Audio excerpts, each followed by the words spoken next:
Next question ಬಂದು display employees whose email is ನಲ್.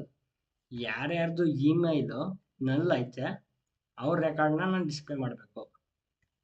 ಯಾವ ರೀತಿ ಅಂತ ಅಂದಾಗ ಯೂಸಿಂಗ್ ಇಸ್ ಆಪರೇಟರ್ಸ್.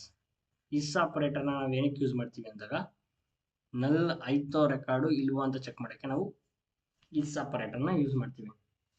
ಯಾವ ರೀತಿ ಇದ್ರದ್ದು ಸಿಂಟ್ಯಾಕ್ಸ್ ಅಂದರೆ select star from emp where email column name ಮತ್ತು is operator syntax is null ಅಂದರೆ ಇಸ್ ಆಪರೇಟರ್ ನಲ್ ಐತೋ ಇಲ್ವಾ ಅಂತ ಚೆಕ್ ಮಾಡೋಕ್ಕಷ್ಟೇ.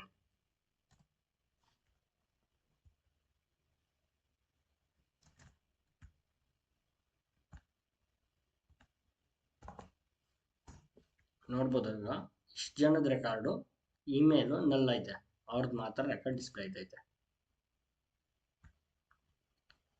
ನೆಕ್ಸ್ಟ್ ಕ್ವಶನ್ ಬಂದು display employees whose email is not ನಲ್.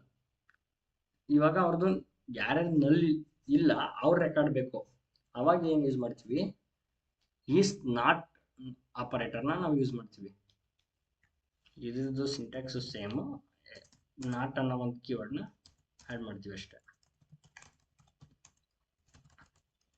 ವೇರ್ ಇಮೇಲ್ ಈಸ್ ನಾಟ್ ನಲ್.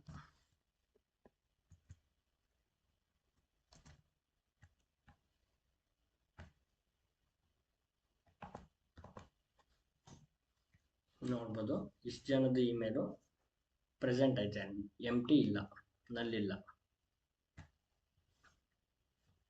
ನೆಕ್ಸ್ಟ್ ಕ್ವಶನ್ ಬಂದು display employees who do not have manager.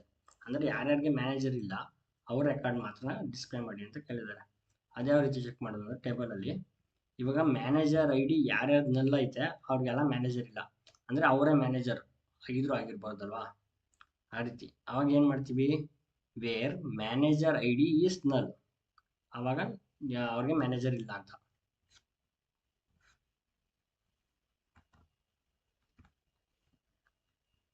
Query ಯಾವ ರೀತಿ ಬರೆಯೋದು ಅಂದಾಗ select star from emp wear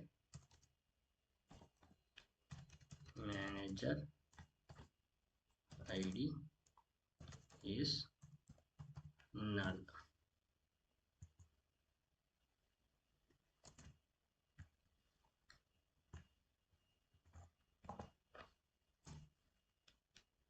ನೋಡ್ಬೋದು ಈಗ ಯಾರ್ಯಾರ್ದು ಮ್ಯಾನೇಜರ್ ಐ ಡಿ ನಲ್ ಐತೆ ಅಂದರೆ ಚಂದನ್ ಮತ್ತು ಈಸಾ.